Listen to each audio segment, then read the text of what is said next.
ครับสวัสดีครับพี่น้องครับผมก็ขอบคุณพระเจ้านะครับมีโอกาสจะมาพบพี่น้องถ้าเสียงไม่เหมือนเดิมไม่ต้องแปลกใจครับก็คือเราสนุกสนานในค่ายมากอย่างเต็มที่คือทั้งตะโกนทั้งเทศทั้งเชียร์บอลและอื่นๆมากมายพี่น้องเชียร์นะผมเชียร์ในใจเชียร์ในความฝันอะไรกันเลยแต่ที่แน่ๆคือประสิทธิภาพของเครื่องปรับอากาศที่ค่ายดีมากหนาวเย็นจับใจใช่ไหมครับพี่น้องที่ไปค่ายน่าจะทราบผมเองก็ได้รับอันนี้ส่งนั้นด้วยคือพอกลับมาจากค่ายปั๊บ2-3 วันหลังจากนั้นก็คือป่วยเป็นไข้หวัดแต่ก็ขอบคุณพระเจ้าทุกครั้งที่จะต้องลุกขึ้นมาทำในสิ่งที่เป็นงานรับใช้พระเจ้าก็หายดีรวมถึงวันนี้ด้วยแล้วก็วันนี้อธิษฐานมากเลยขอพระเจ้าทรงโปรดให้หายเพราะว่าต้องลงในน้ำวันนี้ ต้องลงน้ำเย็นด้วยนะครับแต่แน่นอนที่สุดก็ขอบคุณพระเจ้าสำหรับการที่มีสุขภาพเริ่มจะดีขึ้นแล้วเมื่อช่วงเช้านี้ครับช่วง11:30 ถึงตอนบ่ายโมงก็อยากจะเป็นพยานสักแป๊บนึงก่อนที่จะเริ่มเทศนาก็คือผมมีโอกาสได้ไปเยี่ยมเยียนพี่ชายของคุณหมอสุชัยนะครับที่บ้านแล้วก็เราพบว่าหลังจากที่เราอธิษฐานเผื่อเนี่ยคือพี่ชื่อพี่จิวนะครับพี่จิวก็ได้อธิษฐานต้อนรับพระเยซูคริสต์เมื่อประมาณกลางเดือนที่แล้วนะครับ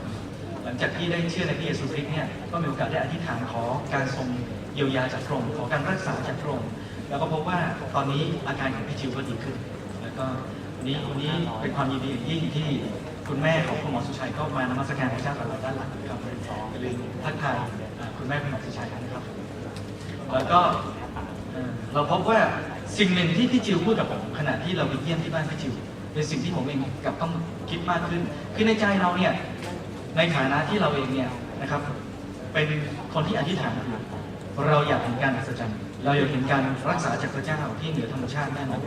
แต่พี่จิวเองเป็นคนที่พูดแบบว่าบางทีนะพระเจ้าก็ใช้วิธีการที่จะให้คำแนะนำกับเราด้วยให้คำแนะนำกับเราที่พี่จิวเล่าให้ฟังว่าได้ฟังเรื่องของคุณหมอคนหนึ่งที่ชื่ออู๋อยู่โรงพยาบาลมิชชั่นแล้วก็ท่านได้เป็นมะเร็งที่ปอดแล้วก็หลังจากนั้นที่พอดีว่าทำพระคัมภีร์หล่นแล้วพระคัมภีร์เปิดไปในหน้าที่บอกให้แนะนำให้เราเนี่ยกินผักผลไม้ใช่ไหมครับแล้วแกพี่จิวก็เริ่มกินผักผลไม้มาอาทิตย์หนึ่งแล้วตอนนี้ก็พบว่าอาการต่างๆที่เคยบวมคือเป็นมะเร็งที่ลำไส้ใหญ่ใช่ไหมครับรักษาอยู่ตอนนี้ก็เริ่มค่อยๆหายไปอาการบวมเริ่มหายไปแล้วก็เราก็พบว่าผักผลไม้ที่พระเจ้าทรงออกแบบไว้ให้ร่างกายเรารับเนี่ยคือยาขนาดเอกที่เราควรจะกลับมารับมันอีกครั้งนึงแน่นอนที่สุดผมไม่ได้ขึ้นมาวันนี้ที่จะบอกให้พี่น้องเลิกกินเนื้อหรือว่าเลิกกินอาหารอย่างอื่นนะแต่ว่าเป็นสิ่งที่เราพบว่าความจริงอย่างหนึ่งที่เราพบในพระคัมภีร์ก็คือพระคัมภีร์เป็นพระคำของพระเจ้าที่เหมาะต่อชีวิตของมนุษย์ไม่ใช่เพียงแค่เรื่องของฝ่ายจิตวิญญาณเท่านั้นพระคัมภีร์ไม่ได้เพียงแค่นำมาซึ่งความรอดในฝ่ายจิตวิญญาณให้กับชีวิตของเราเท่านั้นถ้าเป็นแค่นั้นเนี่ยก็ดีมากพออยู่แล้วแต่พระคัมภีร์มามากกว่านั้นอีกให้มากกว่านั้นอีกก็คือให้ทั้งข้อแนะนำในการที่จะดูแลสุขภาพของเราด้วยแล้วก็เมื่อวานนี้เองครับเนี่ยผมมีโอกาสไปแบ่งปันที่คริสตจักรแห่งหนึ่งเนี่ยก็เกี่ยวกับเรื่องของหลักการเป็นผู้นำและหลักการบริหารมาจากพระคัมภีร์ล้วนๆมาจากพระคัมภีร์ล้วนๆพระคัมภีร์สอนเราด้วยในการที่จะทำงานและในการที่จะทำกิจกรรมต่างๆไม่ว่าจะเป็นเรื่องของอะไรในชีวิตของเราเราสามารถจะเปิดหาคำแนะนำคำสอนในพระคริสตธรรมคัมภีร์ได้นะครับวันนี้อยากจะชวนพี่น้องดูด้วยกันในเรื่องของโมเสสเราก็จบเรื่องของซีรีส์ปฐมกาลไปเรียบร้อยแล้วใช่ไหมครับใช้เวลาประมาณครึ่งปีเราก็จบปฐมกาลเรียบร้อยแล้วที่เหลือจะใช้เวลานานเท่าไหร่ดีอันนี้เข้าใจได้ผมวางแผนไปบ้างแล้วนะครับก็คงจะไม่สิ้นปีนี้ครับไม่เกินสิ้นปีนี้ก็จะจบก็ทำมาถึงจบพระคัมภีร์เดิมในเชิงเซอร์เวย์เราไม่ได้ลงรายละเอียดเลยแต่ว่าตั้งแต่นี้ไม่ต้องไปผมจะนำพี่น้องเข้าสู่ซีรีส์ที่เป็นเรื่องของ Lessons from Leaders คือหมายความว่าบทเรียนจากชีวิตของผู้นำที่เรารู้จักกันดีในพระคริสตธรรมคัมภีร์นะครับก็ถ้าพี่น้องมีพระคริสตธรรมคัมภีร์ขอเปิดด้วยกันในพระธรรมกิจการบทที่7ครับกิจการบทที่7นะครับ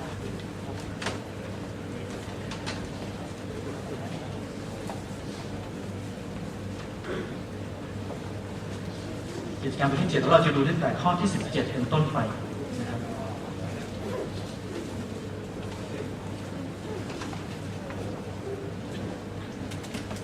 สำหรับพี่น้องที่อาจจะไม่ได้นำพระคัมภีร์มาก็ขอให้ดูเป็นคนข้าง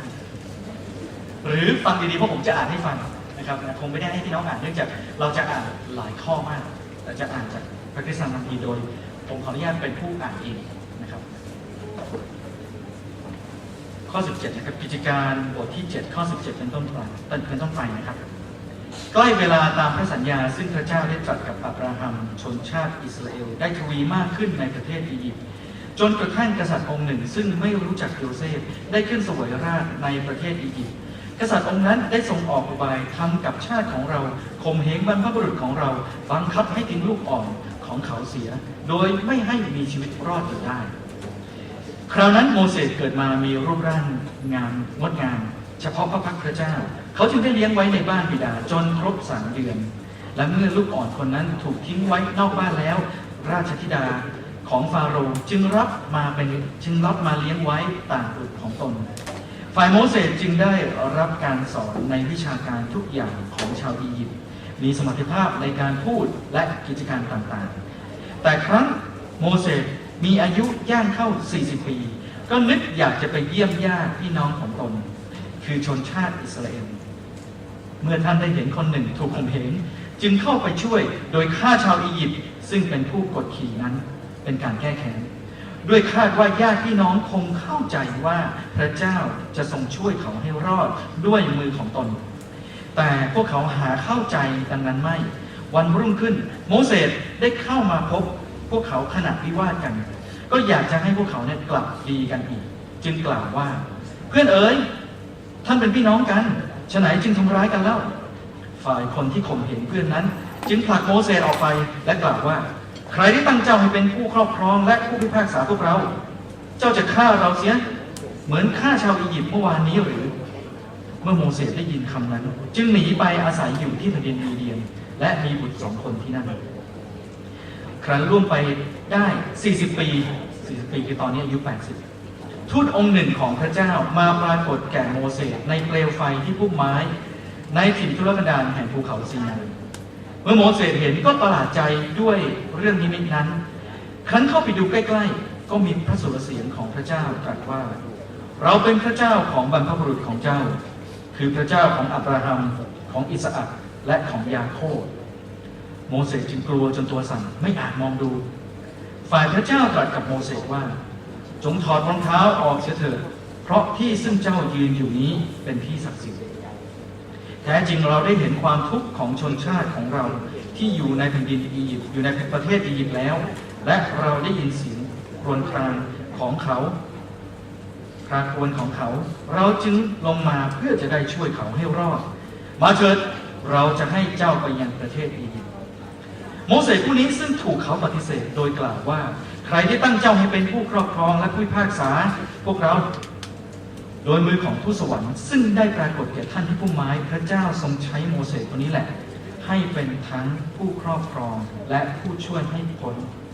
คนนี้แหละเป็นผู้นำเขาทั้งหลายออกมาโดยที่ได้ทำการอัศจรรย์และทำการเป็นนิมิตในแผ่นดินอียิปต์ที่ทะเลแดงและในถิ่นทุรกันดาร40 ปีโมเสสคนนี้แหละได้กล่าวแก่ชนชาติอิสราเอลว่าพระเจ้าจะทรงประทานผู้เผยพระวจนะผู้หนึ่งให้เกิดมาเพื่อท่านจากพี่น้องของท่านเหมือนอย่างที่ให้ข้าพเจ้าเกิดมา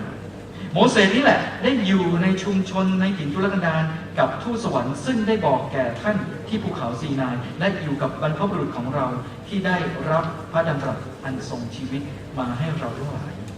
บรรพบุรุษของเราไม่ยอมฟังโมเสสผู้นี้แต่ได้ผลักไสท่านให้ไปจากเขาด้วยมีใจปรารถนาจะกลับไปยังแผ่นดินอียิปต์จึงกล่าวแก่อาโรนว่าขอสร้างพระให้แก่พวกข้าพเจ้าซึ่งจะนำพวกข้าพเจ้าไปโดยว่าโมเสสคนนี้ที่ได้นำข้าพเจ้าออกจากประเทศอียิปต์เป็นอะไรไปเสียแล้วข้าพเจ้าไม่ทราบในคราวนั้นเขาทั้งหลายได้ทำรูปโคหนุ่มและได้นำเครื่องสัตวบูชามาถวายแก่รูปนั้นและมีใจยินดีในสิ่งซึ่งมือของตนเองได้กระทำแต่พระเจ้าทรงหันพระพักตร์ไปเสียและปล่อยให้เขานมัสการหมู่ดาวในท้องฟ้าตามที่มีเขียนไว้ในพระคัมภีร์แห่งผู้เผยพระวจนะว่าโอ้พงศ์พันธุ์อิสราเอลเจ้าได้ฆ่าสัตวบูชาเจ้าได้ฆ่าสัตว์บูชาเราในถิ่นทุรกันดารถึง40 ปีหรือพวกเจ้าได้ขนเอาเต็นท์ของพระโมเลกและได้เอาดาวพระเรฟานรูปพระที่เจ้าได้กระทำขึ้นเพื่อกราบนมัสการรูปนั้นต่างหากเราจึงจะกวาดเจ้าทั้งหลาย ให้ไปอยู่พ้นเมืองบาบิโลนอีกบรรพบุรุษของเราเมื่ออยู่ในถิ่นทุรกันดารก็มีเต็นท์แห่งสักขีพยานตามที่พระองค์ทรงสั่งไว้เมื่อตรัสกับโมเสสว่าให้ทำเต็นท์ตามแบบที่ได้เห็นฝ่ายบรรพบุรุษของเราเมื่อได้รับเต็นท์นั้นจึงขนตามโยชูวาไปและได้เข้ายึดแผ่นดินของบรรดาประชาชาติซึ่งพระเจ้าได้ทรงขับไล่ไปให้พ้นหน้าบรรพบุรุษของเราเต็นท์นั้นก็มีสืบมาจนถึงสมัยดาวิดเขาพี่น้องร่วมใจกันอธิษฐาน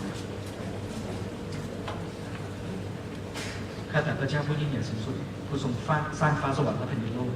ขอบพระคุณพระองค์สำหรับในบ่ายวันนี้ที่พวกข้าพระองค์มาพร้อมกันและในเวลานี้พวกข้าพระองค์จะได้ใคร่ครวญอยู่ในพระคำของพระองค์เราจะได้พบความจริงต่างๆที่พระเจ้าทรงโปรดตรัสกับพวกข้าพระองค์ขอทรงนำพวกข้าพระองค์ต่อไปขอพระวิญญาณของพระองค์ตรัสในจิตใจพวกข้าพระองค์และเปิดจิตใจพวกข้าพระองค์ออกที่จะเข้าใจพระคำของพระองค์อธิษฐานขอกำลังจากพระองค์ขอการทรงนำจากพระองค์ด้วยกันในเวลานี้ในพระนามพระเยซูคริสต์เจ้าอาเมนครับอย่างที่เราได้อ่านไปในพระธรรมตอนนี้เนี่ยเราพบว่าจริงๆแล้วเราพบว่าชีวิตโมเสสเนี่ยสามารถจะแบ่งออกได้เป็น3ช่วงด้วยกันนะครับช่วงแรกเลยนี่ก็คือช่วง40ปีแรกใน40ปีแรกเนี่ยโมเสสเกิดชีวิตของโมเสสต้องบอกแบบนี้ก่อนเขาเกิดขึ้นมาประมาณ 1,500 ปีก่อนที่พระเยซูคริสต์จะบังเกิดนั่นก็คือประมาณ 3,500 ปีก่อนหน้านี้ 3,500 ปีที่แล้วนะครับในช่วงนั้นเนี่ยคนอิสราเอลนะครับเดิมทีเนี่ยได้อพยพออกจากดินแดนปาเลสไตน์ซึ่งปัจจุบันอาศัยอยู่ตอนนั้นเนี่ยตอนนี้นะครับเดิมทีเขาอยู่ตรงนั้นอยู่แล้วที่พระเจ้าได้ประทานให้กับอับราฮัมแต่ว่ามันเกิดการทานอาหารขึ้นในยุคของหลานของอับราฮัมก็คือยุคของโยเซฟหรืออับราฮัมยุคของยาโคบโยเซฟก็เลยย้ายถิ่นฐานกันไปอยู่ในประเทศอียิปต์แล้วก็คือไปช่วยเหลือประเทศอียิปต์มากมายในช่วงนั้นขณะที่ตัวโยเซฟเองเนี่ยนะครับเป็นผู้ช่วยของกษัตริย์อย่างที่เราได้ศึกษาไปแล้วในครั้งที่แล้วนะครับหลังจากนั้นปรากฏว่าตามพระคัมภีร์ที่เราได้อ่านเนี่ยกษัตริย์องค์ใหม่หรือฟาโรห์กษัตริย์องค์ใหม่ของอียิปต์เนี่ยก็ขึ้นครองราชย์แล้วกษัตริย์องค์ใหม่เหล่านี้เนี่ยไม่รู้จักประวัติศาสตร์เหล่านั้นที่โยเซฟเคยมีบุญคุณต่อประเทศอียิปต์ก็เห็นว่าคนฮิบรูเนี่ยเริ่มจะเพิ่มจำนวนมากแล้วก็ไม่ไว้ใจชาวฮิบรูหรือชาวยิวก็เริ่มที่จะข่มเหงด้วยการบอกให้เอาทารกของตัวเองเนี่ยไปโยนทิ้งเรารู้สึกว่ามันโหดร้ายทารุณเลยเอาทารกของชาวฮิบรูไปโยนทิ้งในแม่น้ำไนล์รู้สึกโหดร้ายทารุณไหมครับแต่ปัจจุบันนี้เราก็ทำอะไรบางอย่างที่ไม่ได้แตกต่างจากในเวลานั้นบางทีบางคนอ่านพระคัมภีร์แล้วบอกว่าโอ้ทำไมคนสมัยนั้นโหดร้ายทารุณเอาเด็กไปโยนทิ้งแม่น้ำสมัยนี้ก็โยนทิ้งเหมือนกันเพียงแต่ไม่ได้โยนทิ้งในแม่น้ำโยนทิ้งในกองขยะบ้างโยนทิ้งในคลินิกทำแท้งบ้างโยนทิ้งบางทีไม่ได้โยนทิ้งลงในน้ำแต่โยนทิ้งให้คอมพิวเตอร์ดูแลอาจจะไม่ใช่เด็กทารกแต่เป็นเด็กบางคนที่อยู่ในบ้านที่เรารู้สึกว่าใช่ไหมครับโยนไว้ให้คอมพิวเตอร์และทีวีดูแลแทนมันก็พอๆกันแหละจริงๆแล้วนะก็คือจุดประสงค์มันก็เหมือนกันคือชีวิตของเขาถูกทำลายลงไปอย่างไรก็ตามหลังจากนั้นปรากฏว่าโมเสสเป็นคนที่เรียกว่าพระเจ้าทรงเลือกไว้ที่จะให้ทำให้ชนชาติของเขาเนี่ยได้รับความรอดพระเจ้าก็วางแผนที่จะไว้ชีวิตเขาไว้เขาก็เป็นเด็กชายคนเดียวที่รอดมาได้อย่างอัศจรรย์ที่เราพบว่าในที่สุดแล้วเนี่ยฟาโรห์ครับทั้งข่มเหงชาวฮิบรูทั้งจะฆ่าชาวฮิบรูแล้วจะคือฆ่าลูกชายของชาวฮิบรูไปมากแล้วตอนนี้เมื่อโมเสสเองถูกราชธิดาของฟาโรห์เก็บมาเลี้ยงครับเรื่องราวรายละเอียดเป็นอย่างไรต้องขอให้พี่น้องช่วยดูในพระธรรม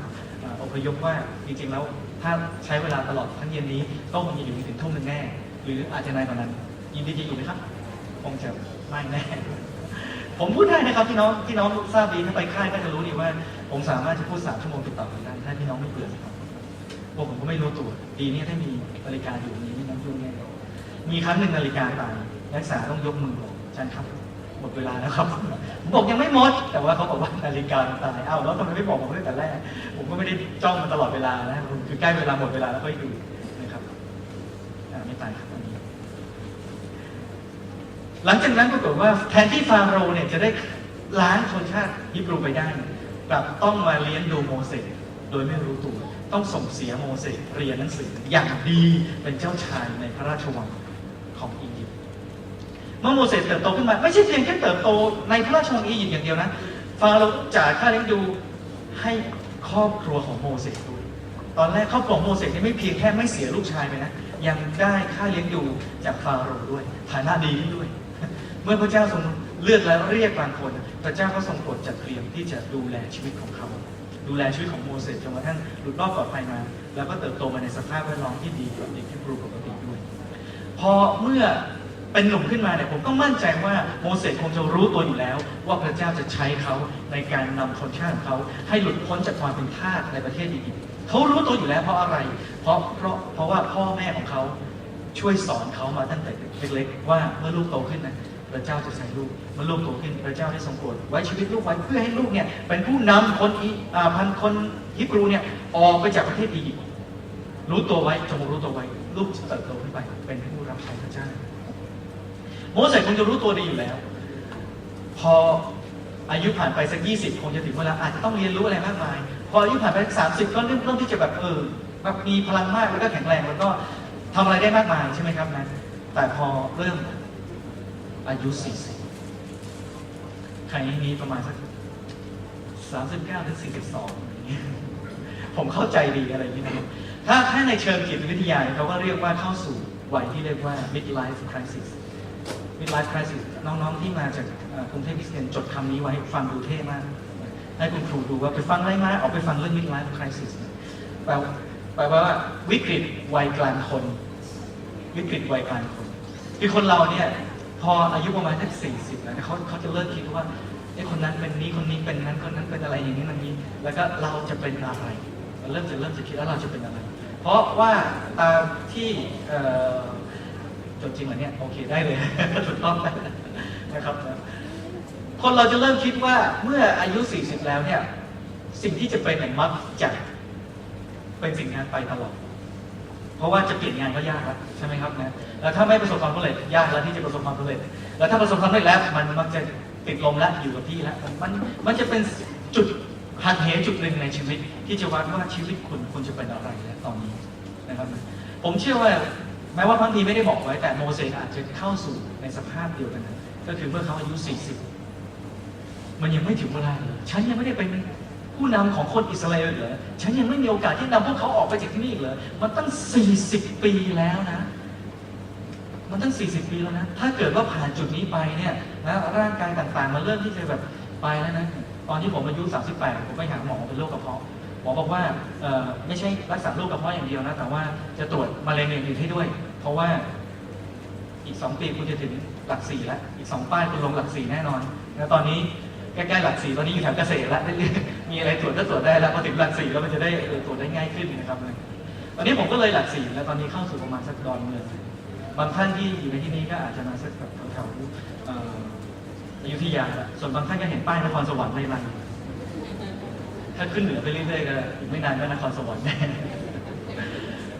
ถึงตอนนั้นก็โอเคขอบคุณพระเจ้าเราไม่ได้ลงใต้นะเราขึ้นเหนือฮาเลลูยานะครับพี่น้องฮาเลลูยาเราจะขึ้นเหนือไว้ด้วยกันนะครับเลยหลัก4แล้วอีก40 โลถึงนครไม่ใช่ขอให้ไปได้ไกลกว่านั้นนะครับขอให้ไปได้ไกลกว่านั้นครับปรากฏว่าก็โมเสสอาจจะอยู่ในสภาพนั้นอยู่คือสภาพที่ไม่แน่ใจว่าตัวเองจะเป็นอะไรกันแน่เขาก็เลยคิดว่ารอพระเจ้าต่อไปคงจะช้าแน่เลยเราลองดูซิว่าเราเองตัวฉันเองจะทำอะไรได้บ้างเขาคิดในใจนี้เอางี้แล้วกันเดี๋ยววันพรุ่งนี้เราจะใช้เทคนิคนี้ก็คือว่าจะซื้อใจประชาชนชาวฮิบรูซื้อใจคนอิสราเอลให้เห็นว่าเราเนี่ยโมเสสเนี่ยห่วงใยเขาขนาดไหนและต้องการที่ช่วยพวกเขามากขนาดไหนเมื่อคิดได้ดังนั้นโมเสสก็ออกไปนะครับไปท่ามกลางการทำงานของพวกฮิบรูที่เป็นทาสอยู่แล้วก็เมื่อเขาเห็นว่านายทาสชาวอียิปต์เนี่ยเคี่ยนตีชาวฮิบรูผมถามพี่น้องนี้ก่อนการที่นายทาสชาวอียิปต์เนี่ยเคี่ยนตีชาวฮิบรูเนี่ยผิดปกติตรงไหนผิดปกติไหมครับไม่ผิดปกติเพราะเขาทำอย่างนี้ประจำเลยนะทำทุกคนเขาเคี่ยนอยู่ตลอดเวลาเขาเคี่ยนครับเวลาที่เขาใช้เขาไม่พูดว่าขอช่วยไปทำอิฐมาหน่อยนะครับขอช่วยก่ออิฐมาหน่อยเขาไม่พูดเขาพูดหยาบคายแล้วเขาก็เคี่ยนอันนี้เป็นทาสอันนี้เป็นของใช้อันนี้ไม่ใช่มนุษย์สำหรับในสายตาของชาวอียิปต์อยากจะเห็นแบบนั้นที่สังไปโมเสสแค่ใช้จังหวะนั้นให้เป็นประโยชน์กับตัวเองไม่ได้คิดว่าจะช่วยอย่างแท้จริงหรอกแต่ว่าเขาใช้จังหวะนั้นให้เป็นประโยชน์กับตัวเองพอเห็นนายทาสชาวอียิปต์เคี่ยนชาวฮิบรูปั๊บรีบปรีเข้าไปเลยแล้วก็ซ้อมแล้วก็จัดการฆ่านายทาสชาวอียิปต์นะ พอเสร็จแล้วปั๊บเขาก็คิดว่าตอนนี้แหละพวกฮิบรูก็จะคิดซะว่าเขาเนี่ยคือฮีโร่ที่มาปลดปล่อยพวกฮิบรูจริงๆฉันได้ทำสิ่งนี้ให้เห็นเป็นสัญลักษณ์แล้วว่าฉันแม้ว่าจะแต่งตัวเป็นคนอียิปต์เป็นเจ้าชายของอียิปต์แต่ว่าต้องการที่จะช่วยคนฮิบรูจริงๆหลังจากฆ่านายทาสชาวอียิปต์แล้วเนี่ยพวกกลับไปที่บ้านด้วยความกระหยิ่มยิ้มย่องสำเร็จแล้วแผนเรานะแล้ววันรุ่งขึ้นเราก็จะไปท่ามกลางคนฮิบรูอีกแล้ววันรุ่งขึ้น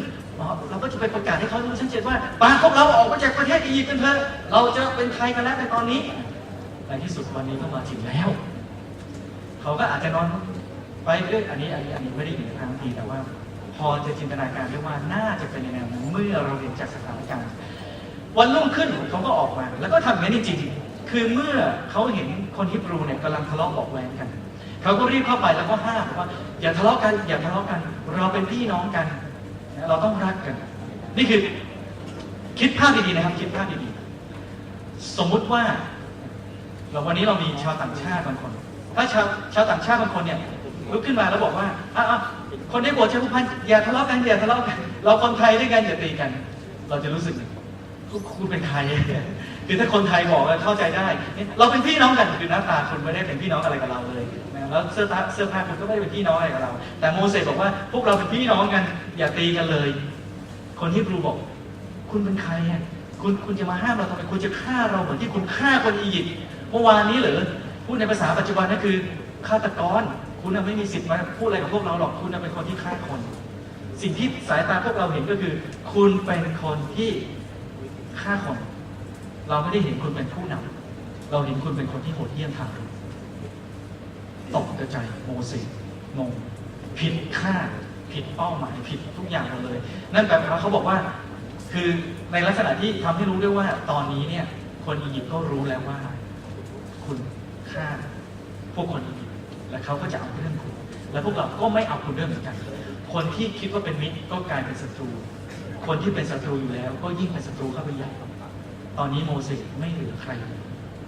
ไม่เหลือใครเลยเพราะว่าอะไรครับใจร้อนช่วงที่ผ่านมาชีวิตของพี่น้องมีความคล้ายคลึงกับโมเสสบ้างไหมบางคนเคยแบบที่ผมมีประสบการณ์คล้ายกับโมเสสเราเข้าไปในที่ทำงานบางแห่งเราถนัดอย่างนั้นเราถนัดอย่างนี้เราช่วยนั้นช่วยนี้แล้วเราก็นำเสนออะไรบางอย่างที่เราคิดว่าเราน่าจะปลดปล่อยพวกเขาออกจากสิ่งที่มันพันธนาการพวกเขาอยู่ออกจากระบบเก่าๆได้ออกจากแนวคิดเก่าๆได้ออกจากอะไรบางอย่างที่เขาน่าจะยอมรับเราแล้วเราก็คาดหวังเหลือเกินว่าเขาน่าจะฟังเรา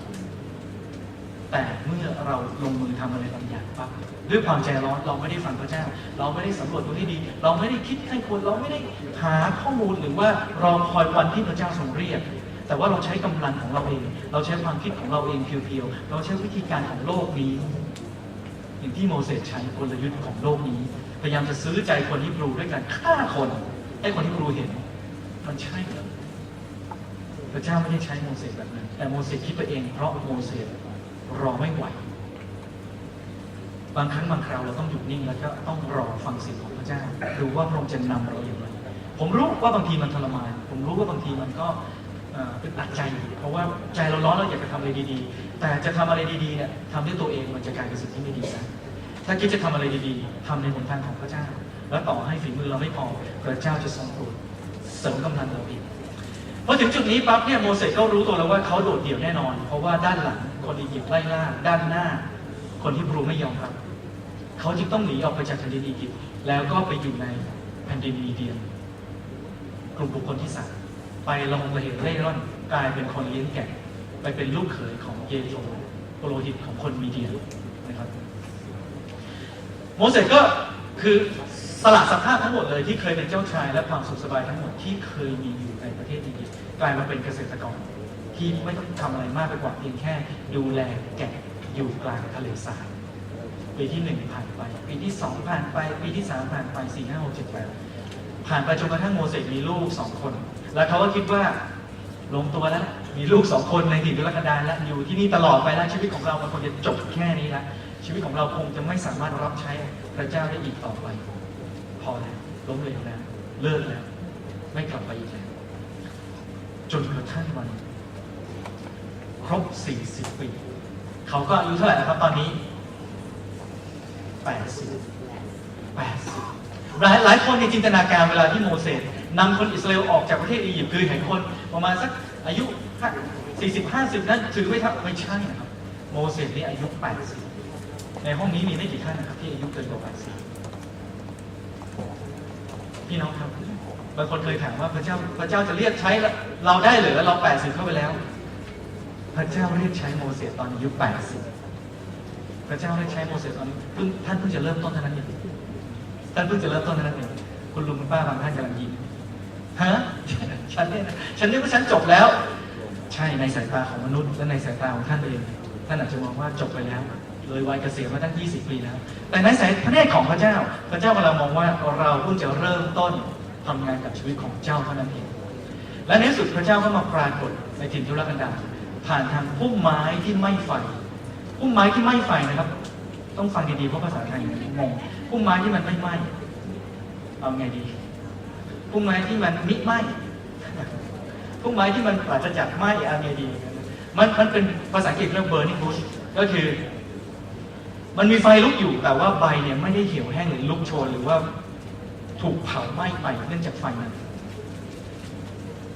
ทำไมต้องเป็นอย่างนั้นบางคนถามทำไมพระเจ้าต้องทำให้เห็นอย่างนั้นบางคนบอกอ๋อก็มันเพื่อจะให้ดูเป็นอัศจรรย์ไงไฟไหม้ต้นไม้แต่ว่าต้นไม้ไม่ถูกเผาขันไปอัศจรรย์ไงแต่ไม่แน่มันอาจจะมีความหมายมากกว่านั้นความหมายที่มากกว่าคือถึงแม้ว่าจะต้องผ่านไฟมากขนาดนี้ต้นไม้นี้ก็ยังมีชีวิตอยู่ผมไม่รู้ว่าพี่น้องผ่านประสบการณ์อะไรมาบ้างที่มันดูเหมือนลำบากลำบนยากเย็นแต่พระเจ้ากำลังบอกว่าวันนี้เจ้าคือต้นไม้ที่ไม่ไฟแต่ไม่ได้ถูกเผาผลาญไปกับไฟนั้นไฟนั้นไม่ได้เป็นพิษไม่ได้มาทำลายเจ้าแต่ไฟนั้นมาทำให้เจ้าเห็นว่าเรากำลังเรียกเจ้าเรากำลังเรียกเจ้าแล้วพระเจ้าเรียกโมเสสผ่านทางพุ่มไม้นั้นโมเสสก็สงสัยแล้วก็เดินเข้าไปดูและขณะที่เดินเข้าไปดูนั้นพระเจ้าก็ตรัสว่าถอดรองเท้าออกที่นี่คือดินแดนศักดิ์สิทธิ์นี่คือบริเวณศักดิ์สิทธิ์เรามาคุยกันนิดนึงพอเข้าไปปั๊บพระเจ้าก็บอกโมเสสผมพูดแบบรวดรัดเลยพระเจ้าบอกเราจะใช้เจ้าไปปลดปล่อยคนอิสราเอลปึ้งเท่านั้นแหละครับโมเสสถ้าขำได้คงจะขำไปเลยโมเสสคงจะพูดในลักษณะนี้ขอพูดแบบสรุปความว่า40 ปีที่แล้วพระองค์ไปอยู่ที่ไหนมาพระองค์ทำอะไรอยู่เมื่อ40 ปีที่แล้วข้าพระองค์พร้อมที่สุดเลยข้าพระองค์มีทั้งความสามารถนู่นนี่นั่นมากมายข้าพระองค์พูดเก่งข้าพระองค์มีกำลังมากทำไมไม่ใช้ข้าพระองค์ในเวลานั้นตอนนี้ข้าพระองค์ไม่เหลืออะไรแล้วกำลังก็ไม่มีความสามารถอะไรก็แบบไม่มีแล้วเพราะว่าลืมมันหมดแล้วพูดไม่เก่งเหมือนเดิมแล้วพูดติดขัดแล้วจะมาใช้อะไรข้าพระองค์แก่แล้วพระเจ้าบอกถูกต้องแล้วที่เจ้าพูดมานั้นใช่เลยนั่นคือเหตุผลที่เราจะใช้เจ้าเพราะว่าแต่ก่อนนั้นเจ้ามีแต่ความมั่นใจในตัวเองแล้วถ้าเจ้าช่วยคนอิสราเอลมันจะเป็นเพียงแค่การที่เจ้าใช้นามของเจ้าเองไปช่วยคนอิสราเอลและเจ้าจะไปได้ไม่กี่น้ำคือไม่พ้นทะเลแดงแน่แต่ถ้ามากับพระเจ้าไปได้หลายน้ำยิ่งใหญ่ที่สุดแค่ไหนก็เอาไม่อยู่นะครับถ้าไปกับพระเจ้าจะบอกว่าเรารอจนกระทั่งเจ้ารู้ตัวว่าอันที่จริงแล้วความสามารถของเจ้าไม่เพียงพอที่จะรับใช้เมื่อพี่น้องรู้สึกว่าความสามารถของพี่น้องไม่เพียงพอที่จะรับใช้พี่น้องกำลังเห็น burning bush พี่น้องกำลังเห็นพุ่มไม้ที่ไหม้ไฟนั่นคือเสียงที่พระเจ้ากำลังเรียกพี่น้องอยู่ในวินาทีที่พี่น้องรู้สึกว่าความสามารถของเราทำงานนี้ไม่ได้แน่นั่นคือวินาทีที่พระเจ้ากำลังตรัสกับพี่น้องว่าลุกขึ้นมาเจ้าพร้อมแล้วหัวใจของเจ้าว่างเปล่าและว่างเปล่าหมายความว่าพ้นจากความยินยอมทั้งหลายความมั่นใจในตัวเองแล้วตอนนี้เราพร้อมจะใช้เจ้าแล้ววันนี้เราพร้อมจะใช้เจ้าแล้วไม่สำคัญว่าพี่น้องจะอายุเท่าไหร่ก็ตามแต่ตอนนั้นโมเสสนะครับก็แบบต่อรองกับพระเจ้ามากมายผมไม่เอานี่ดีกว่าผมไม่ทำไม่ได้ผมติดนั่นติดนี่ผมมีอุปสรรคมากมายเขาจะเชื่อผมเหรอผมไม่นำถ้าตอนนี้เขาจะเชื่อผมเหรอมันหมดไปแล้ววันชื่นคืนสุขนะมันไม่มีแล้วพระเจ้าบอกไม่เป็นไรเราจะให้ความมั่นใจกับเจ้าเดี๋ยวเราจะส่งอาโรนมาช่วยเจ้านะแม้แต่คนที่ไม่มีความมั่นใจเนี่ยพระเจ้าก็บอกว่าไม่เป็นไรเจ้าไม่ต้องทำคนเดียวเดี๋ยวมีทีมงานให้มองไปรอบๆครับพี่น้องวันนี้ถ้ารู้สึกว่าไม่สามารถจะทำอะไรบางอย่างให้พระเจ้าได้มองไปรอบๆพระเจ้าส่งทีมงานมาอะไรที่เราไม่ถนัดไม่ต้องกังวลใจ พระเจ้าส่งทีมงานมาโมเสสบอกผมไม่ถนัดพูดครับนะทั้งนั้นแต่ก่อนเคยถนัดนะตามพระคัมภีร์บอกตอนนี้โมเสสบอกผมพูดไม่เก่งแล้ว พระเจ้าบอกเดี๋ยวส่งอาโรนไปให้อาโรนพูดแทนเจ้าได้ เจ้าแค่เชื่อฟังเราไปอย่างที่เราสอนไปอย่างที่เราบอกก็พอแล้วเดี๋ยวอาโรนจะเป็นกระบอกเสียงให้เจ้าจนกระทั่งโมเสสเองก็ในสุดยอมจำนวนแล้วก็กลับไปช่วยคนอิสราเอลออกมานะครับขณะที่กลับไปเนี่ยก็ไม่มีความมั่นใจหรอกก็ยังเรียกว่าไปแบบหัวใจยังรู้สึกว่าจะทำได้หรือจะทำได้หรือแต่พระเจ้าก็ประทานกำลังให้ตลอดเวลาแล้วก็ให้ผ่านอุปสรรคครั้งแล้วครั้งเล่าจนในที่สุดปรากฏว่าแม้แต่คือตอนนั้นยิ่งรู้สึกโดดเดี่ยวเข้าไปใหญ่คือแม้แต่คนอิสราเอลเนี่ยเมื่อเห็นโมเสสกลับมาเนี่ยก็ยังไม่มั่นใจในตัวโมเสสด้วยซ้ำไปยังอย่างโมเสสว่าคุณมาทำให้พวกเราเดือดร้อนทำไมเนี่ยตอนนี้คนอียิปต์ยิ่งเขี้ยวเข็นเรามากเข้าไปใหญ่เลยเพราะว่าคุณพยายามจะมาปลดปล่อยพวกเราเป็นอย่างนั้นซะนี่คือตอนแรกอยากจะเขาก็ขออธิษฐานจากพระเจ้าใช่ไหมขอการปลดปล่อยขอการปลดปล่อยขอให้เราหลุดพ้นไปขอใครสักคนจะมาช่วยเราโปรดส่งใครสักคนมาช่วยฉันทีใช่ไหมครับจนในที่สุดปรากฏว่าพระเจ้าส่งมา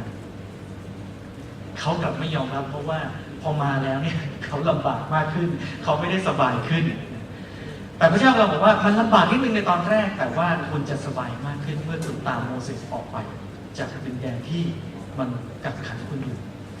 ในเวลานั้นในที่สุดพระเจ้าก็พาคนอิสราเอลออกมาอยู่ดีนะไม่ว่าเขาจะเชื่อฟังมากแค่ไหนก็ตามพระเจ้าบอกเราจะช่วยเจ้าสักอย่างเจ้ายังฝืนไม่ได้เลยถ้าเราจะช่วยเจ้าเราจะรักษาคำสัญญาที่เรามีต่อบรรพบุรุษของเจ้าต่อให้เจ้าไม่อยากออกเราก็จะพาเจ้าออกไม่ใช่เพราะเห็นแก่เจ้าแต่เห็นแก่พระสัญญาที่เรามีต่ออับราฮัมบรรพบุรุษของเจ้าแม้ว่ามนุษย์จะขึ้นลงเดี๋ยวก็อยากได้เดี๋ยวก็ไม่อยากได้เดี๋ยวก็เอาเดี๋ยวก็ไม่เอาแต่พระเจ้ายังรักษาสัญญาเสมอพระเจ้าบอกแล้วว่าจะทำพระองค์ก็จะทำพระองค์บอกแล้วว่าจะช่วยก็จะช่วยต่อให้วันนี้คุณไม่อยากรับการช่วยเหลือแล้วพระเจ้าก็จะไม่หยุดช่วยเพราะว่าพระองค์ได้สัญญาไว้แล้วจะช่วยเพราะพระเจ้าไม่พึ่งพาความรู้สึกของคุณพระเจ้าไม่พึ่งพาไม่ได้ดำเนินพระองค์ตามความรู้สึกของมนุษย์เพราะเป็นเช่นนั้นแย่แน่เพราะว่ามนุษย์ก็เอาเดี๋ยวก็ไม่เอาเดี๋ยวก็เอาเดี๋ยวก็ไม่เอาแต่พระเจ้าจะทำไม่ว่าคุณจะรู้สึกอย่างไรก็แล้วแต่ขอบคุณพระองค์ครับพี่น้องขอบคุณพระองค์ไหมครับเพราะบางครั้งบางคราวเรามันก็แย่จริงๆเราก็แบบว่าลืมไปแล้วที่ซ้ำว่าอธิษฐานอะไรไว้แต่พระเจ้าก็ยังตอบในวันนั้นที่เคยอธิษฐานไว้เมื่อพระเจ้าตอบเรานึกขึ้นแล้วโอ้โหเนี่ยเราลืมไปแล้วนะแต่พระเจ้ายังไม่เคยลืมพระสัญญาของพระองค์นั้นบอกว่าจะปล่อยก็จะปล่อยจริงแต่ต้องจำคำนี้คือพระองค์ไม่ช้าและไม่สายไม่รีบร้อนตามใจฉันพระองค์ดีต่อฉันและพระองค์ทันเวลาเสมอเวลาของพระองค์ไม่ใช่เวลาของเรา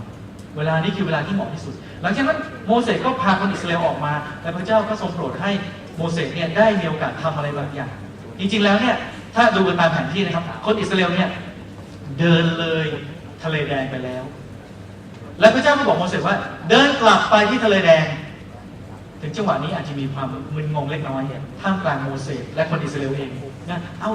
เรามาไกลนะครับเราเดินเลยทะเลแดงมาแล้วและให้เราเดินกลับไปที่ทะเลแดงพระเจ้าบอกเชื่อฟังเราเชื่อฟังเราพอเดินกลับไปที่ทะเลแดงปั๊บเกิดอะไรขึ้นครับคนอียิปต์ครับไล่ตามมาข้างหลังคนอียิปต์บอกไอ้นี่มันพวกนี้มันโง่จริงๆเลยไปไกลโน่นแล้วเนี่ยยังเดินกลับมาให้พวกเราไล่ล่าเฉยเลยเข้ามาใกล้เข้าไปอีกแล้วคนอิสราเอลก็บอกนี่ทำอะไรเนี่ยโมเสสคุณทำอะไรเนี่ยคุณงงคุณแบบเพี้ยนไปหรือเปล่าคุณเข้าใจผิดหรือกันดารจริงๆแล้วคุณพาพวกเราเดินกลับมาให้คนอียิปต์ฆ่าตายทำไมเมื่อเราเดินไปไกลเกินกว่านี้แล้วเราเดินกลับมาที่ทะเลแดงข้างหน้าเป็นทะเลแดงข้ามไปก็ไม่ได้ข้างหลังเป็นคนอียิปต์จะไล่ฆ่าพวกเร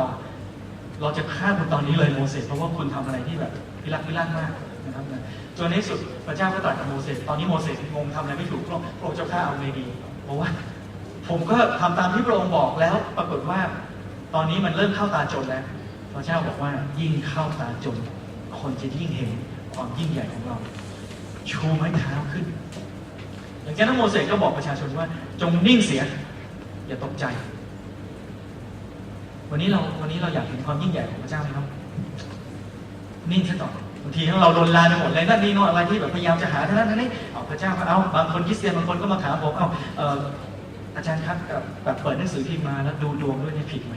เราเป็นคริสเตียนแล้วแบบจะอยากจะรู้ว่าจะต้องแก้ไขยังไงช่วยพระเจ้าอีกแรงหนึ่งอะไรเงี้ยหรือว่าจะไปไหว้พระนั้นด้วยได้ไหมไหว้พระนี้ด้วยเผื่อว่าจะได้ช่วยอีกแรงหนึ่งหยุดครับพี่น้องไม่ได้อันนั้นเป็นการลบหลู่พระองค์เป็นการที่กลับไปสู่หนทางแห่งอียิปต์ตอนนี้เราออกมาจากชีวิตนั้นแล้วเราพึ่งพาพระเจ้าเท่านั้น ถึงแม้ว่าจะต้องเผชิญกับข้างหน้าที่เป็นอุปสรรคที่ดูเหมือนจะไม่สามารถข้ามไปได้และข้างหลังมีความไม่ปรารถนาดีไล่ล่าเราอยู่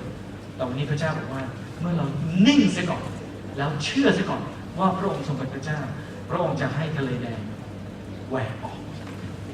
และเมื่อทะเลแดงแหวกออกพระองค์ก็ทรงโปรดให้คนอิสราเอลเดินข้ามไป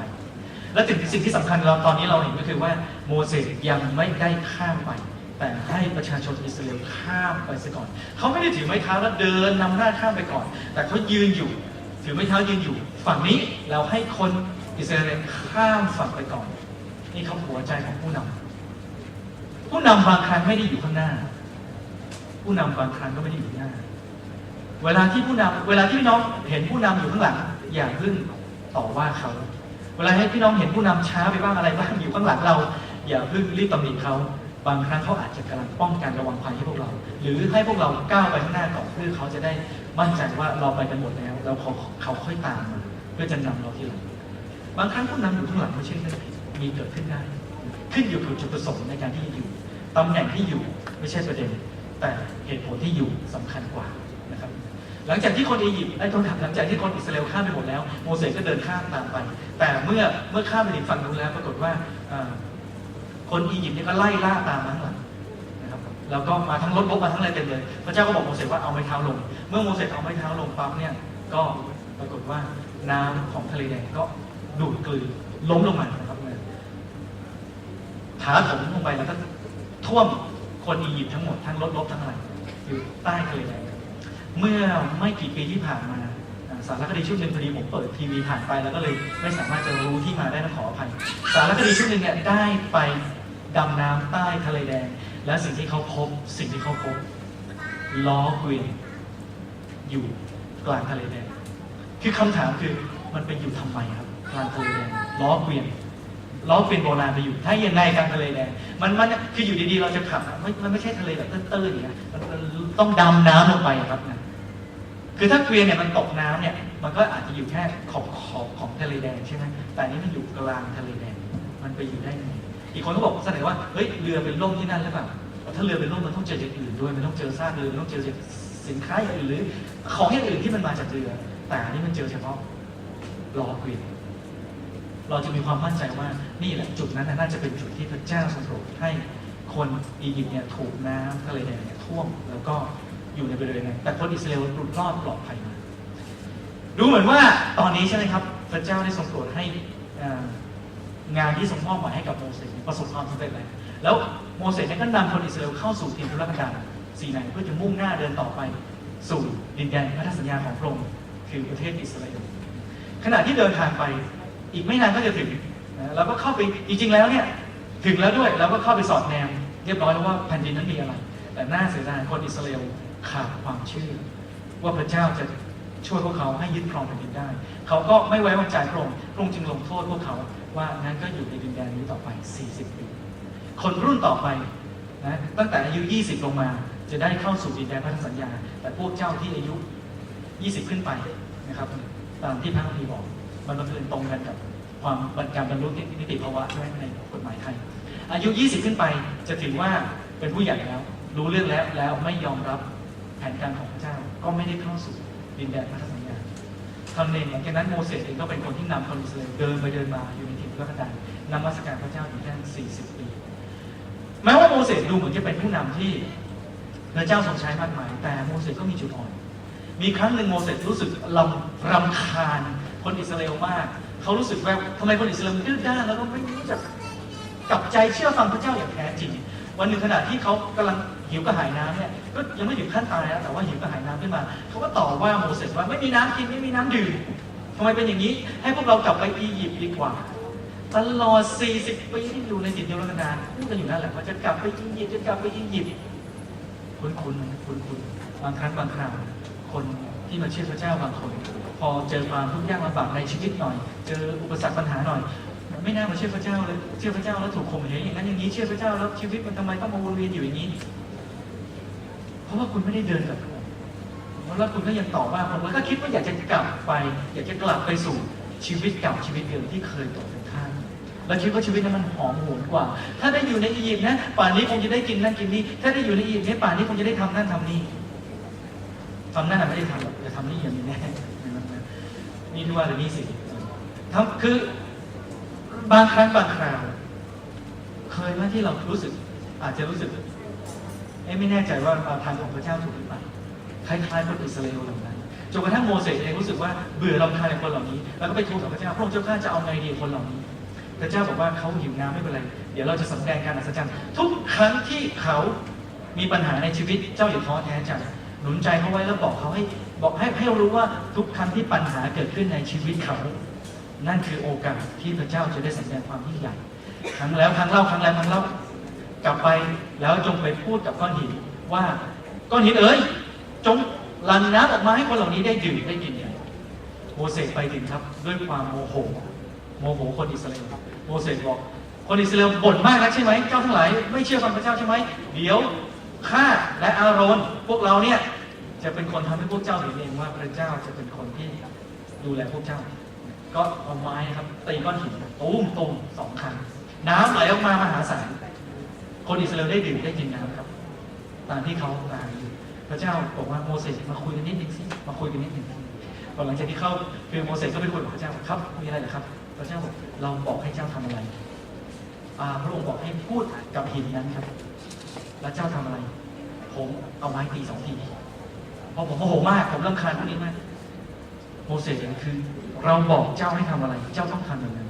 แต่เมื่อเจ้าเป็นผู้นำเขาและเจ้าไม่สำแดงหนทางการเชื่อฟังที่มีต่อเราเจ้าเองก็จะไม่ได้เข้าสู่ดินแดนพันธสัญญานี่เป็นการลงโทษที่มีต่อเจ้าเองจะต้องวนเวียนอยู่ในถิ่นทุรกันดารนี้40 ปีและตายไปพร้อมกับพวกเขาเจ้าจะไม่ได้เข้าสู่ดินแดนพันธสัญญานี่โมเสสนี่ผู้นำนะครับนี่คนที่มีเรียกว่าพระเจ้าทรงใช้มามากมายถูกต้องยิ่งเป็นผู้นำยิ่งต้องรับภาระมากยิ่งเป็นผู้นำยิ่งต้อง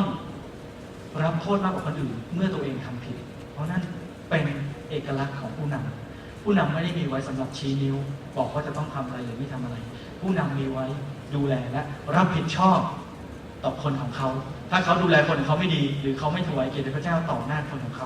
ขาเองก็จะไม่ได้รับในสิ่งที่เป็นรางวัลที่เขาควรจะได้หลังจากนั้นเกิดอะไรขึ้นกับชีวิตของโมเสสถ้าพี่น้องอยู่ในสภาพนั้นของโมเสสเนี่ยตัวเองกำลังจะเข้าสู่ดินแดนพันธสัญญารู้ว่าฉันจะเป็นคนเดียวที่จะเรียกว่าไม่ใช่คนเดียวจะเป็นคนหนึ่งและพร้อมกับโยชูวาคาเลบนะมีแค่3 คนที่เป็นผู้ใหญ่ที่จะเข้าสู่ดินแดนพันธสัญญาแล้ววันหนึ่งพระเจ้าบอกว่าไม่ให้เข้าแล้วเพราะว่าเจ้าเนี่ยไม่เชื่อฟังเราเป็นแบบอย่างที่ไม่ดีเราจะต้องลงโทษเจ้าให้คนทั้งหลายได้เห็นเพื่อจะไม่ให้คนทั้งหลายเนี่ยเอาเป็นเยี่ยงอย่างพี่น้องยังอยากจะรับใช้พระเจ้าต่อไปไหมถ้าวันนี้พระเจ้าไม่ได้ทำให้พี่น้องสมหวังในบางเรื่องพี่น้องยังอยากจะติดตามพระองค์ต่อไปไหมถ้าวันนี้พระเจ้าไม่ได้ใช้พี่น้องต่อไปในสิ่งที่พี่น้องอยากจะทำโน่นอยากทำนี่พระเจ้าแต่พระเจ้าบอกไม่เราไม่ให้เจ้าทำต่อไปพี่น้องจะงอนพระเจ้าไหมพี่น้องจะไม่งั้นไปที่อื่นก็ได้ไปทำไม่ดูแลแล้วคนอิสราเอลไม่นำพวกเขาแล้วอย่างนั้นหรือเปล่าขอบคุณพระเจ้าโมเสสไม่ได้ทำเมื่อโมเสสรู้ว่าพระเจ้าไม่อนุญาตให้ทำงานรับใช้บางอย่างโมเสสบอกว่าไม่เป็นไรถ้าผมไม่ได้ทำผมจะสร้างคนต่อไปให้เขาเป็นคนทำโมเสสก็สร้างชีวิตของโยชูวาขึ้นมาเตรียมชีวิตของโยชูวาขึ้นมาดูแลเขาจนกระทั่งในที่สุดถึงวันสุดท้ายที่เดินอยู่ในถิ่นทุรกันดารหมดหน้าที่ของโมเสสเดินขึ้นภูเขาไปตายบนภูเขาพ้นหน้าคนอิสราเอลแล้วโยชูวาก็นำต่อไปวันนี้มีอะไรบ้างที่เราอาจจะไม่ได้ทำในรุ่นของเราวันนี้มีอะไรบ้างที่เราได้พลาดไปแล้วอาจจะเป็นความบาปบางอย่างที่ทำให้เราพลาดไปแล้วไม่สามารถจะรับใช้พระเจ้าในบางเรื่องได้อาจจะเป็นวิถีชีวิตบางอย่างที่เราได้พลาดไปและทำให้ไม่สามารถจะยังที่ทำในสิ่งที่เคยทำมาก่อนได้วันนี้พระเจ้ากำลังเรียกเราว่าไม่เป็นไรลูกฝึกคนรุ่นต่อไปได้ฝึกคนรุ่นต่อไปหนุนใจคนรุ่นต่อไปได้ไอ้สิ่งที่เจ้าพลาดไปแล้วเจ้าจะยอมรับความผิดพลาดที่เกิดขึ้นแล้วก็อย่าขมขื่นกับมันเจ้ารับสิ่งนั้นเพื่อไม่ให้คนอื่นมาพลาดเหมือนเจ้าแต่วันนี้เจ้าสามารถจะใช้สิ่งที่ยังมีอยู่ฝึกคนต่อไปเพื่อจะดูแลคนของพระเจ้า และโมเสสก็มีหัวใจของเป็นความเป็นผู้นำที่แท้จริงเขาไม่ได้งอนเขาไม่ได้อิจฉาโยชูวาที่จะได้นำคนอิสราเอลเข้าสู่ดินแดนพันธสัญญาเขาเป็นคนนำออกมาเขาจะทำงานไม่สำเร็จเขารู้สึกว่างานมันไม่ถึงจุดหมายที่พระเจ้าน่าจะเรียกให้เขาทำแต่เขาไม่ได้งอนเขาไม่ได้น้อยใจเขาสนับสนุนคนรุ่นต่อไปให้ทำงานที่สำเร็จ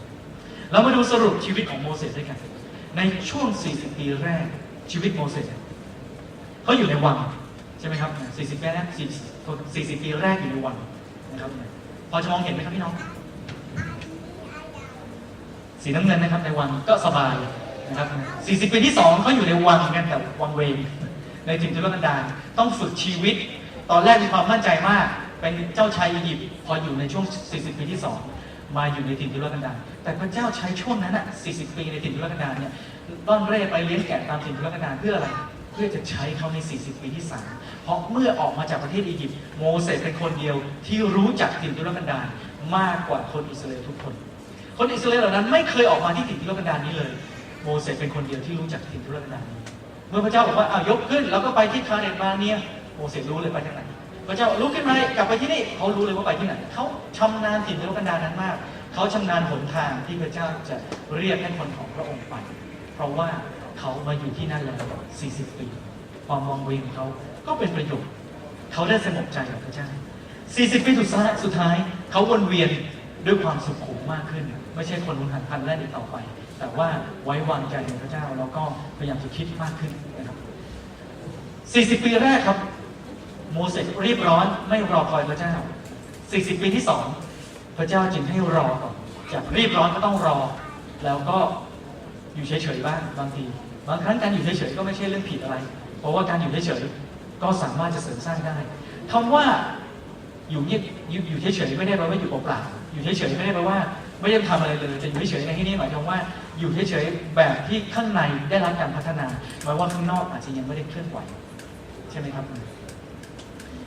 สุดท้ายพระเจ้าทรงเรียกจากรีบร้อนก็ต้องรอเสร็จแล้วพระเจ้าค่อยเรียกโมเสสให้ออกมาแล้วก็นำคนของพระองค์40 ปีแรกครับเขารับความรู้จากท้องพระโรงพระเจ้าเตรียมเขาในแง่ของชีวิตฝ่ายโลกนี้ก่อนให้มีความรู้ในเชิงวิทยาศาสตร์ในเชิงการปกครองในเกิดอะไรทั้งหลายที่คนอียิปต์มีซึ่งเป็นศูนย์กลางการเรียนรู้ที่ดีที่สุดในโลกในเวลานั้นพระเจ้าใช้40 ปีแรกส่งโมเสสไปเรียนที่อียิปต์โดยได้ทุนของฟาโรห์ด้วยไม่ต้องเสียตังค์ของพระเจ้าเองนะครับหลังจากนั้นปรากฏว่า40 ปีที่2พระเจ้าบอกว่าไปเรียนอีกที่หนึ่งลูกนะมหาลัยแห่งนี้ไม่มีใครสอนพระเจ้าเองจะสอนเอาความเงียบสงบมาสอนเจ้าฝึกฝนชีวิตไม่ใช่ฝึกฝนสมองแต่ฝึกฝนจิตใจไม่ใช่ฝึกฝนเฮดแต่ว่าฝึกฝนฮาร์ดใช่ไหมครับนะหลังจากนั้น40 ปีที่3เขาก็ใช้ความรู้เพื่อจะรับใช้พระองค์ผนวกเข้าด้วยกันผนวกความรู้นี้เข้าด้วยกันทั้งความรู้ฝ่ายโลกและความรู้ในฝ่ายจิตวิญญาณความสงบนี้ที่เขาได้รับจากถิ่นทุรกันดารเพื่อจะรับใช้พระองค์อย่างสมดุล40 ปีแรกครับเขามั่นใจในตัวเองมาก40 ปีที่2เขาไม่มั่นใจในอะไรเลยไม่เอาทุกอย่างไม่เอาอะไรทั้งสิ้นสมดุลแล้วใช่ไหม40 ปีที่3แต่เขามั่นใจในการทรงนำของพระเจ้ามากที่สุด40 ปีแรกครับมันเป็นเรื่องของการฝึกความรู้ knowing 40 ปีที่2เป็นเรื่องของการฝึกชีวิต being ฝึกคุณลักษณะของชีวิตให้รู้จักสงบนิ่งให้รู้จักรอให้รู้จักหยุดที่จะหุนหันพลันแล่นแล้วก็มีสติสัมปชัญญะมากขึ้น40 ปีสุดท้าย doing พระเจ้าใช้เขาทำงานมีบางช่วงบางคราวผมเองเวลาที่แบบสับสนกับชีวิตในบางครั้งแม้แต่เป็นผู้รับใช้พระเจ้าก็มีบางช่วงที่เราจะต้องคิดกับพระองค์ว่าพระองค์จะให้ทำอะไรบางทีผมก็ลาครอบครัวไป1 วันไปต่างจังหวัดไปอยู่นิ่งๆเปล่าๆไม่ได้ทำอะไรเลยแล้วก็ใกล้คนของพระเจ้าไม่ได้ทำบ่อยแต่ว่าถึงเวลาทำก็ครอบครัวเข้าใจต้องขอบคุณครอบครัวที่เข้าใจแล้วเราก็ดูว่าพระเจ้าจะเรียกเราให้ทำอะไรนั่นผมก็เลยหมายความว่าบางทีไม่ต้องรอถึง40 ปีครับพี่น้องชีวิตโมเสสเนี่ยอาจจะเป็นวงจรที่วนเวียนอยู่ในชีวิตของพี่น้องในแต่ละช่วงตอนนี้พี่น้องอยู่ที่ไหนครับ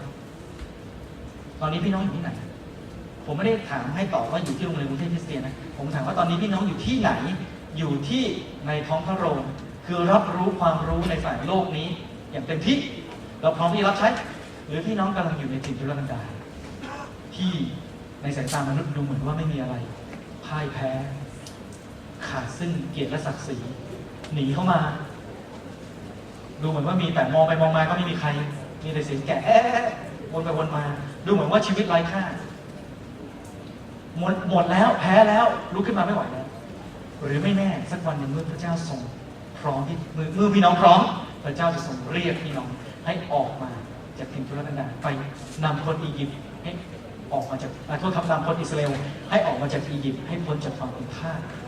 ช่วยเหลือคนของพระองค์ให้พ้นจากบางสิ่งบางอย่างที่อาจจะพันธนาการพวกเขาอยู่ทำให้พวกเขาไม่สามารถจะพบพระเจ้าได้เมื่อออกมาแล้วคนอิสราเอลเหล่านั้นมานมัสการพระเจ้าวันนี้มีอะไรบ้างที่พระเจ้าจะเรียกเราอยู่ให้ทำให้คนของพระองค์นมัสการพระองค์ได้มากยิ่งขึ้นผ่านทางความสามารถต่างๆที่พี่น้องมีไม่ว่าจะเป็นอะไรก็แล้วแต่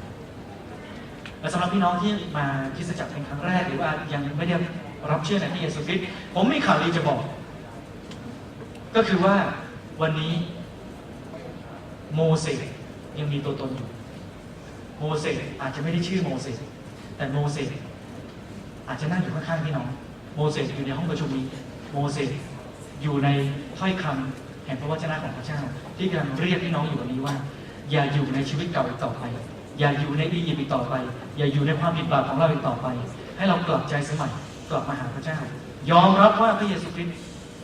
ตายไถ่โทษบาปของเรายอมรับว่าพระเจ้าทรงส่งสัญญาณส่งเสียงมาแล้วให้เราหลุดพ้นจากชีวิตแห่งความเป็นทาสของความผิดบาปในประเทศอียิปต์แล้วออกมาให้พ้นจากชีวิตกับชีวิตเดิมมาสู่ดินแดนพันธสัญญาของพระองค์คือแผ่นดินสวรรค์ที่พระเจ้าทรงสัญญาไว้ว่าใครก็ตามที่ยินดีออกจากชีวิตเก่าออกจากอียิปต์พระองค์จะประทานแผ่นดินสวรรค์ให้ตามที่พระองค์สัญญาไว้ดินแดนแห่งพันธสัญญารอพี่น้องอยู่วันนี้พี่น้องต้องตัดสินใจว่ายังอยากจะอยู่ในความบาปชีวิตเดิมหรือจะออกมาเพื่อเข้าสู่ดินแดนพันธสัญญามันอาจจะยากมันอาจจะลำบากมันอาจจะมีอุปสรรคบ้างมันอาจจะดูเหมือนกับว่าไม่มั่นใจไม่แน่ใจตอนนี้พี่น้องอาจจะลังเลอยู่จะเชื่อดีหรือไม่เชื่อดีจะตามเสียงของโมเสสไปหรือว่าจะอยู่กับที่ดีแต่ถ้าโมเสสมาแล้วทำให้ชีวิตเราลำบากมากขึ้นมันจะดีหรือมันจะรับหรือมันจะใช่หรือพระเจ้าบอกว่าวันนี้มันอาจจะลำบากบ้างวันนี้มันอาจจะมีคนเข้าใจผิดบ้างวันนี้เพื่อนอาจจะล้อวันนี้ครูอาจจะไม่เข้าใจพ่อแม่อาจจะไม่เห็นด้วยแต่ในที่สุดเมื่อเราหลุดพ้นออกมาจากสิ่งนั้นเราจะรู้ว่าชีวิตใหม่ที่พระเจ้าประทานให้ดีกว่าชีวิตเดิมเป็นความผิดบาปในประเทศอียิปต์หมายถึงที่คนอิสราเอลเคยอยู่ในประเทศอียิปต์แบบนั้นวันนี้พระเจ้าต้องการประทานชีวิตใหม่ให้พี่น้องพระเจ้าอยากจะให้พี่น้องได้รับสิ่งที่ดีนะถ้าพี่น้องตอนอยู่ในอียิปต์อยู่มันก็ยังไม่เห็นอะไรหรอกแต่ถ้าเดินออกมาเราจะพบว่าพระเจ้าทรงมีพระคุณเมตตาต่อชีวิตของเรามากขนาดไหนถ้าพี่น้องต้องการที่จะมีชีวิตใหม่ในพระองค์ต้องการจะหลุดพ้นจากความผิดบาปต้องการที่จะหลุดพ้นจากโทษทันบึงไฟนรกที่รอเราอยู่เพราะความผิดบาปที่เราต้องทำวันนี้พระเจ้าต้องการที่คือพระองค์ได้ทรงโปรดยื่นชีวิตใหม่ให้กับพี่น้องแล้วขอเพียงพี่น้องเชื่อว่าพระเยซูคริสต์เสด็จลงมาบนไม้กางเขนที่จะตายไถ่บาปของเราแล้วขอพระองค์จะอภัยโทษให้กับเราแล้วบอกพระองค์ว่าเราจะต้อนรับพระเยซูคริสต์เข้ามาเป็นพระผู้ช่วยให้รอดจะนับถือพระองค์แต่เพียงผู้เดียวและให้พระองค์เป็นพระเจ้าในชีวิตของเราเท่านั้นเองพระองค์ก็ยินดีที่จะเสด็จเข้ามาในชีวิตของพี่น้องและจะเป็นพระเจ้าของพี่น้องตลอดไปและจะนำพี่น้องเข้าสู่ดินแดนพันธสัญญาของพระองค์ในวันสุดท้ายของชีวิตพี่น้องขอเราร่วมใจกันอธิษฐานครับ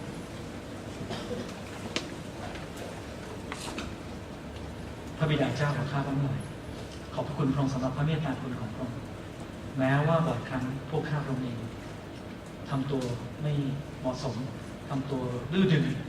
ทั้งที่พระเจ้าทรงเรียกและพระองค์ทรงส่งเสียงของโมเสสเข้ามาในชีวิตของพวกข้าพระองค์พระองค์ทรงโปรดกระทำอัศจรรย์มากมายในชีวิตของพวกข้าพระองค์ให้พวกข้าพระองค์ได้เห็นเหมือนที่ทรงโปรดให้มีภัยพิบัติสุขการต่อคนอียิปต์ให้พวกข้าพระองค์ได้ประจักษ์ว่าพระเจ้าต้องการปลดปล่อยพวกข้าพระองค์พระองค์ทรงเรียกหลายคนให้มาเรียนโรงเรียนนี้ไม่ใช่ความบังเอิญที่ได้เข้ามาที่นี่ไม่ใช่เพียงเพราะว่าได้เรียนโรงเรียนที่มีชื่อเสียงเพื่อจะได้มีวิชาการที่ดีแต่พระเจ้าทรงมีจุดประสงค์ในฝ่ายจิตวิญญาณด้วยที่จะเรียกจิตวิญญาณของพวกข้าพระองค์ให้มารู้จักกับพระองค์ขอทรงโปรดนำพาที่เวลานี้ทั้งสถานที่แห่งนี้ทั้งโรงเรียนนี้ทั้งห้องประชุมนี้จะเป็นสิ่งที่พวกข้าพระองค์หลายประจักษ์ว่าไม่ใช่เรื่องบังเอิญที่พระเจ้าทรงให้พวกข้าพระองค์ที่นี่พระเจ้าต้องการให้พวกข้าพระองค์ออกจากอียิปต์ไปสู่ชีวิตใหม่ในพระองค์เริ่มต้นชีวิตใหม่กับพระองค์เริ่มต้นการ เดินกับพระองค์จนกระทั่งถึงวันสุดท้ายของชีวิตนี้ขอนำพวกข้าพงต่อไปสู่ดินแดนพันธสัญญาของพระองค์อธิษฐานในพระนามพระเยซูคริสต์เจ้าอาเมน